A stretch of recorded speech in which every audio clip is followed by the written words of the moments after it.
সাইদুর রহমান চুন্নু ভাই এখানে উপস্থিত আছেন। জেলা সাথী দলের সাধারণ সম্পাদক শাহেদা বেগম এখানে উপস্থিত আছেন।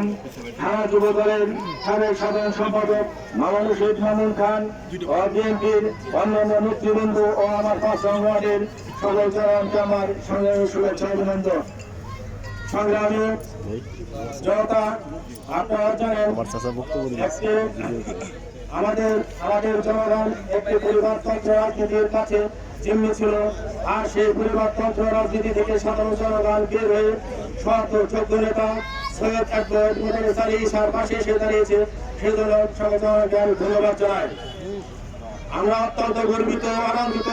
আমাদের কৈশোরের সন্তান অ্যাডভোকেট ইসা ভাই আগামী জাতীয় সংসদ নির্বাচনে ফরিদপুর সদর ৩ আসনের এমপি প্রার্থী। আপনার দল মত নির্বিশেষে আমরা প্রতিটি কেন্দ্র থেকে সবাইকে বিপুল ভোটের ব্যবধানে জয়যুক্ত করবো ইনশাল্লাহ।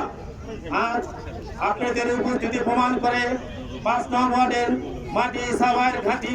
সর্বশেষে একটি কথা বলতে চাই, আপনারা নিশ্চিন্ত থাকেন, দেশনেত্রী বেগম খালেদা জিয়া ও তারেক রহমানের চূড়ান্ত সিদ্ধান্ত ফরিদপুর সদর ৩ আসনের এমপি প্রার্থী ইসা ভাই। আমি আমার সংক্ষিপ্ত বক্তব্য শেষ করছি। আল্লাহ হাফেজ। বাংলাদেশ জিন্দাবাদ, ইসা ভাই জিন্দাবাদ।